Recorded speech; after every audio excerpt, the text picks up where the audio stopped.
Hello, first graders. We're going to read The Legend of Rudolph the Red-Nosed Reindeer. Adapted by Joe Troiano and illustrated by Diana Magnuson.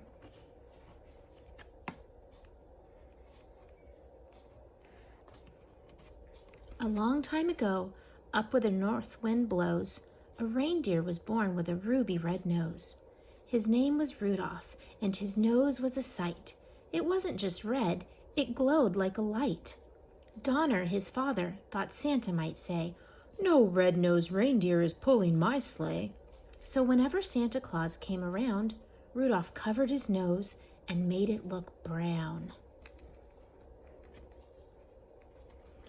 One day during the reindeer games, a doe named Clarice asked Rudolph his name.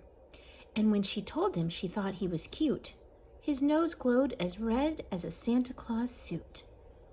The reindeer all teased him. They laughed and made fun. Rudolph got so embarrassed he started to run. He ran to the woods and he didn't stop till he heard something nearby go plippity-plop. Suddenly, an elf named Hermie popped out of the snow. He was hiding in the woods so no one would know. He didn't want to make toys like the other elves did. He had dreamed of being a dentist since he was a kid. He was a misfit, so was Rudolph. They were two of a kind. So these new friends set off to see what they could find. What they found was a creature, a monster, a fiend, the abominable snow monster who was meaner than mean.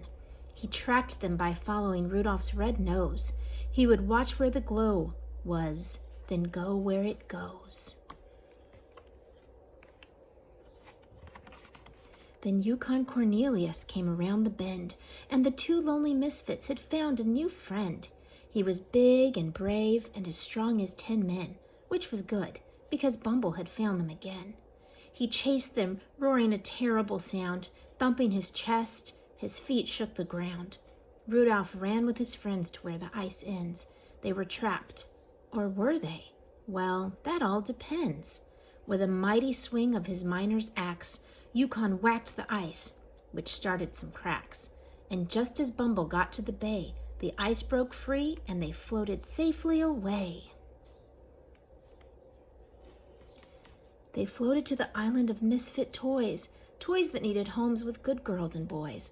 There was an elephant with spots and a plane that can't fly, a fish bird that swims, a doll with tears in her eyes, a flying king lion and a Charlie in the box, and a caboose with wheels that were shaped just like blocks. Rudolph promised the toys that when he saw Santa again, he'd tell him about the island and come back for them. You see, Rudolph knew he couldn't stay. He knew his nose would give them away.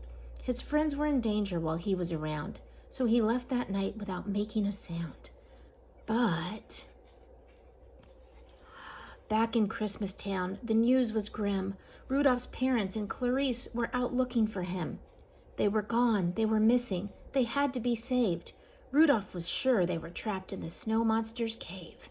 And Rudolph was right. That's where they were found. Bumble had Clarice in his clutches. Rudolph yelled, "Put her down!" And then Hermie and Yukon arrived in a sled. They tricked Bumble and dropped lots of snow on his head. Hermie had to act fast, and before a moment had passed, he pulled all Bumble's teeth. He was a dentist at last. Then Yukon tamed that Bumble. Now he's as sweet as can be. So Santa let Bumble put the star on the tree.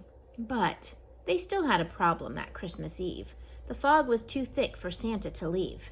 "Christmas will have to be canceled," Santa said with a sigh.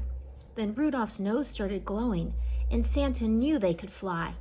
He hopped in his sled, put his cap on his head, called each reindeer by name, looked at Rudolph and said, "Rudolph, with your nose so bright, won't you guide my sleigh tonight?"